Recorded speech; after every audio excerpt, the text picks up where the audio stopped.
Hello folks, Vivek here. Welcome to my channel. Folks, first things first, let's look at the bike.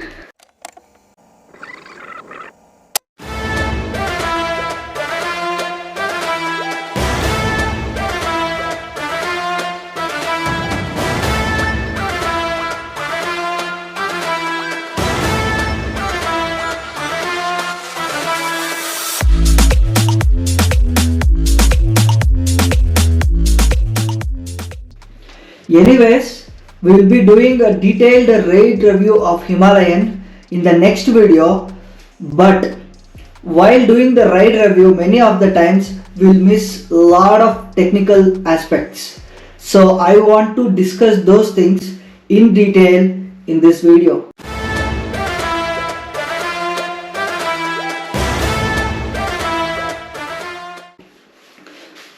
Actual seat height of Himalayan 450 is around 825 mm. Anyways, we can adjust that to 845 mm. So here is the special accessory from Royal Enfield where you get an optional seat where the seat height comes down to 805 mm. This is so special, isn't it? In bikes like BMW 1250 GSA and all, we get that electronically adjustable seat height. Anyways, this is an accessory, and also in the default seat you'll have two options in terms of seat height. That is great.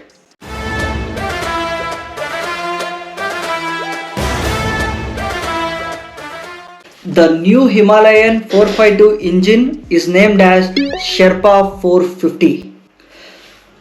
This is a 452cc liquid cooled 4-valve DOHC engine where it is mated with 6-speed gearbox. When I am saying this, there are two specialities in this. First one is liquid cooled engine. This is the first time Royal Enfield has made a liquid cooled engine. Even if you are riding for longer, the heat management will be taken care by liquid cooling system. So this is the first time Royal Enfield is using a 6-speed gearbox.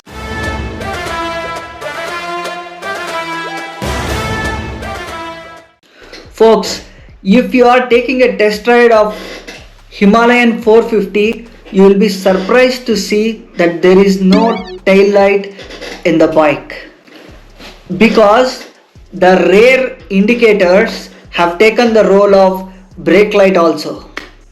Yes, you heard it right. These rear indicators will act as indicators and also it will act as tail lamp. This is definitely a segment first feature from Royal Enfield.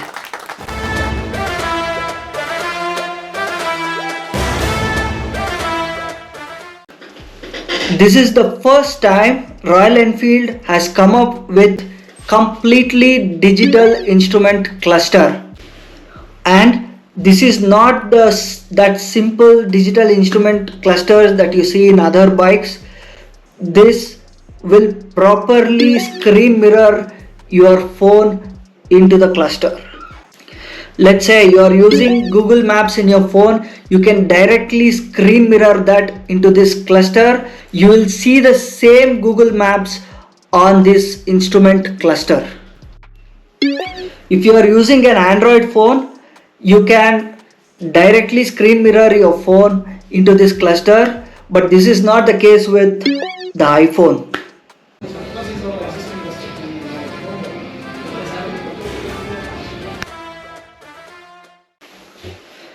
Royal Enfield Himalayan 450 will get 3 riding modes. First one is Eco mode, which is for fuel efficiency. It produces lesser power and lesser torque, obviously. Second one is Performance mode with rear ABS on. You can use it if you are riding on the roads, but when you are going off-road or anything, you can use Performance mode with rear ABS off. Obviously, with the performance mode, you'll get the highest amount of torque and highest amount of power, and of course you get a lesser fuel efficiency.